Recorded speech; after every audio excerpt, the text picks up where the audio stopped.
aqui que realmente eu comecei a jogar hóquei patins pelo Benfica e me tornei homem.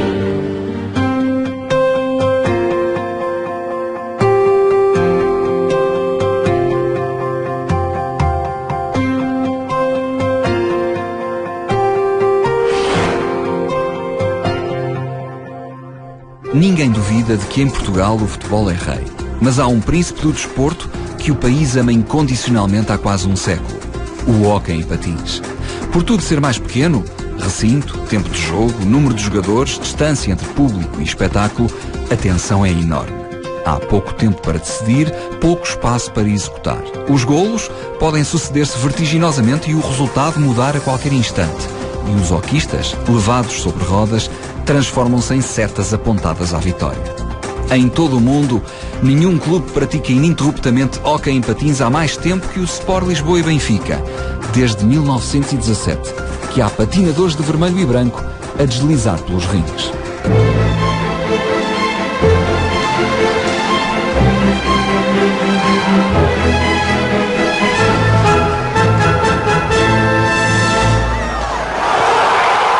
A consolidação do Benfica como um grande do hóquei nacional chega no início dos anos 50. A conquista dos campeonatos nacionais de 50-51 e 51-52 revela um trio de jogadores que marcaria a década no clube e na seleção.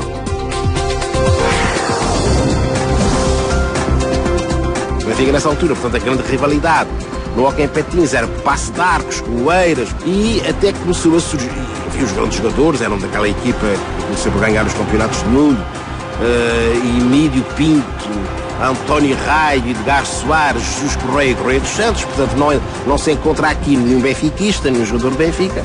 Mas nos anos 50 vai aparecer um trio de luxo. Era Cruzeiro, Lisboa e Perdigal, que eram 3 atletas do hóquei em patins do Benfica e que me deram as maiores alegrias, porque foi quando Portugal, na seleção, quer na equipa do Benfica e depois na seleção nacional, naqueles torneios de Montreux, e passava a vida a ouvir os relatos de Montreux, com os golos, sobretudo, do Perdigal e de Lisboa. O Cruzeiro jogava mais recuado, mas foi uma grande alegria ver 3 atletas do Benfica a darem tantos campeonatos, quer ao Benfica, quer à seleção nacional. Nos anos 50 e 60, realmente, derivado ao hóquei, que era uma modalidade de elite, o Zé Lisboa era uma figura muito conhecida da época. Chegou a ser o meu treinador, recordo que era realmente um bom vivan. Era um atleta da época muito famoso, portanto as pessoas às vezes não se apercebem. O José Lisboa era um filho da noite, era um jogador que era conhecido pela sua vida de boêmio, mas que era conhecido em toda a Lisboa. As coisas de rapazio, digamos, não é? E enfim, digamos, e gostava muito de se mostrar, de se impor, não é? Um bocadinho vaidoso. Aliás, todos nós tínhamos um pouco de vaidade por causa da modalidade. Não ia a lado nenhum da capital onde não fosse perseguido, não fosse acompanhado, onde não reconhecesse o José Lisboa. Era muito bom jogador, era um jogador rápido, um jogador veloz. Fazia parte de uma equipa onde o guarda-redes era o Barata, o Luís Lopes, Cruzeiro, Lisboa e Perdigal. O José Lisboa era um jogador extraordinário também. Era um jogador diferente de mim. Eu era mais técnico, era mais jogador de equipe. O Lisboa era um jogador mais expansivo, quer dizer, daqueles rompantes, tinha tudo. E às vezes é necessário haver uma certa diferença entre os dois avançados, não é? Se são os dois iguais, não dá. Portanto, um tem umas características, outro tem outra, e a gente dava-se bem por causa disso. Era um avançado com grandes qualidades, era um marcador nato e fazia uma excelente parelha com o Perdigão. Portanto, o Perdigão que acompanharam-se desde miúdos, portanto, eles também são da formação da Benfica, inclusive com o Cruzeiro, e portanto jogaram durante muitos anos juntos e fizeram uma parelha muito famosa para a altura e muito conhecida para a altura. O jogador mais cerebral e se calhar com mais categoria era o Cruzeiro. O Cruzeiro é que era a força real do Benfica, daquele trio. José Lisboa, Cruzeiro e Perdigão. O Domingos Perdigão era mais sossegado, mais modesto. Não era tão influente como o José Lisboa. O José Lisboa era um jogador muito mais influente. O Perdigão era um jogador mais calmo, era mais um construtor de jogo e era uma pessoa muito mais ponderada do que o José Lisboa. De maneira nenhuma queria ser uma figura muito conhecida Mas era mais um jogador de família, um jogador calmo. Era mais jogador de equipe. Jogador de equipe e finalizador. O Cruzeiro dava-me sempre muitas bolas, já sabia como é que eu se ficava e dava-me sempre a bola para aquele sítio certo. Era um jogador muito inteligente a jogar, muito fino. E era um jogador escardino muito rápido. Tinha um drible muito curto e batia bem a bola. Empurrava a bola e batia quase ao mesmo tempo, mas de uma maneira muito rápida. Então, normalmente se ficava bolas enroladas. Não se ficava bolas como se ficam agora. O estica quase a passar de cima da cabeça e tudo. Não era mais, nem podia subir mais do que o ombro. É mais difícil, quanto a mim, para o guarda-redes, os remates enrolados. Ele batia a bola, mas batia de uma maneira, uma toada, uma pancada muito rápida, portanto era também muito inesperado. Eu driblava, apanhava a bola, e quando era driblado, depois metia-lhe a bola à frente, ele vinha na passada, na corrida, e já encostava ao sítio, disparava e metia a bola ao lado contrário, que o guarda-redes estava voltado àquela posição, não é? E ele metia sempre o outro lado. E viu marcar muitos golos, e realmente era para mim também um belíssimo jogador. Os dados que têm lá no Benfica, foi realmente o melhor marcador, mas houve outros lá, outros, o Lisboa também marcava muitos golos, Mário Lopes, havia jogadores realmente que marcavam muitos golos.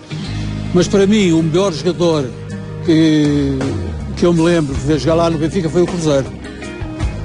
O Cruzeiro foi considerado o melhor melhor médio do mundo. Na altura era considerado o melhor médio do mundo. O primeiro stick que eu tive era realmente o Fernando Cruzeiro. Era o jogador ideal para o lugar ideal. A minha posição no meio, considerava-me um jogador realmente útil e com capacidade, não é? E sempre à espera de melhorar ainda mais, não é? Era um gentleman, era um jogador que impunha-se pelo seu porte físico, pela sua figura e também pela sua técnica. Muito cedo deixou de jogar no continente português, porque entretanto foi para Angola, onde jogou até aos 40, até aos 50 anos. Para mim, o melhor de todos realmente era o Cruzeiro. Ainda hoje tenho no ouvido a bola do hóquei a bater na tabela, não é assim? O eco que lhe fazia na rádio. Portanto, deu-me muitas alegrias e esses três atletas do Benfica. Muito depois de Perdigão, Cruzeiro e Lisboa terem descalçado os patins, a memória das grandes noites de hóquei continuou a superar na Avenida Gomes Pereira. O velho ringue a céu aberto era um lugar de peregrinação com uma magia própria a pairar sobre as difíceis condições logísticas, onde as portas ficariam escancaradas para a brilhante geração seguinte. Era um ringue grande, era maior que qualquer dos outros ringues e nós patinávamos todos bem, não é? Precisamente por isso. E tínhamos corridas em patins também fui campeão também de corridas, o Lisboa também foi, o Cruzeiro também foi. Olha que tínhamos todos uma patinagem muito boa. Havia um cinema, nós estávamos a treinar, já sabíamos que começava às 9, nós já sabíamos que às 9h20, 9h30 havia um intervalo, as pessoas que estavam no cinema vinham todos para o varandê e parecia um jogo a sério. Tinha o corpo de tênis à entrada e o ringue nas traseiras do edifício. O piso, enfim, era bom, quadrado de cimento e tal, tipo mosaico. Portanto, nós adaptámos àquele tipo de ringue ao ar livre. No inverno também jogávamos à chuva. Era um campo que, apesar de não ter as condições que hoje têm os pavilhões, mas que era um campo com um grande carisma. Estava sempre cheio. Quando a gente lá jogava, estava sempre cheio. Era uma coisa mesmo fora de série, não é? Disputavam-se em todas as partidas, desde os miúdos até aos séniores. Havia primeiras, que era a primeira categoria, as segundas e as terceiras. Portanto, havia 3 jogos por noite. E às 4 horas da tarde, quando abria a sede, já tinha pessoas à porta com os cartões de sócio para marcar os seus lugares para o hóquei que começava às 8 horas da noite. De maneira que está a ver o ambiente que se vivia era isso. Ali era o hóquei, mais hóquei, mais hóquei. Portanto, as pessoas estavam enraizadas a ir ali ao hóquei, enchiam todas as segundas e sextas-feiras, que havia jogos à segunda e à sexta. Aquele campo estava sempre cheio, portanto, aquilo era uma romaria. Recordo-me que aquilo era uma romaria quando as pessoas iam à segunda e à sexta-feira à Avenida Gomes Pereira ver hóquei. Portanto, ali transpirava-se hóquei. E todo o ambiente antes dos jogos, como não era muito grande, havia as pessoas familiares e aqueles que não perdiam o jogo já tinham os lugares marcados e vinham mais cedo. Se o jogo era às 9, portanto, a partir das 6 horas já estavam os lugares marcados. Já havia. Pronto, era giro. Era um ambiente de festa. Claro que o campo comportava 2.000 ou 3.000 pessoas. Claro que metade das pessoas ficavam cá na avenida, ficavam fora a ouvir o relato ou à espera que o jogo terminasse, porque normalmente o número de pessoas que iam ver o jogo era superior àquele que o campo comportava. Mas o que é certo é que começava-se a viver o jogo muito cedo. Portanto, começava-se a sentir a vibração, a sentir os jogos muito cedo. Mas também se faziam os balericos da passagem do ano. Portanto, praticamente vivia-se muito em família. Eu vivia mesmo lá porque o meu padrinho era funcionário do lado do ringue, era o Tirol, chamava-lhe o Tirol. Portanto, era o contínuo, fazia tudo lá no ringue, não era? Quando era que é claro, comecei a viver naquele ambiente, tinha que sair dali do judoca.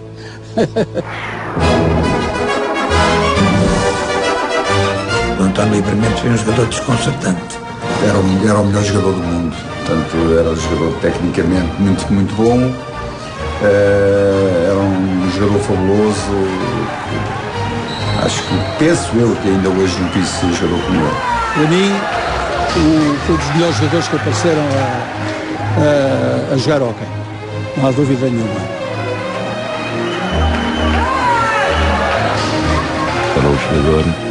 Era um jogador fabuloso. Era um jogador que não brincava em serviço.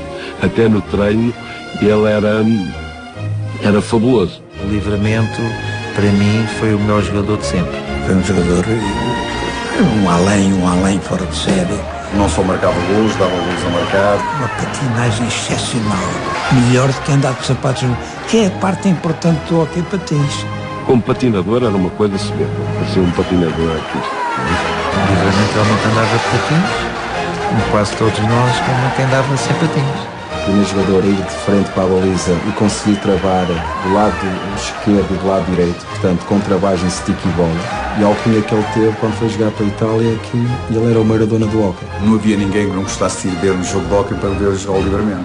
Só ele puxava as pessoas para irmos ver uma partida de hóquei. O António Livramento, que começou a praticar no futebol Benfica, a grande técnica dele vem de um trabalho que ele fez.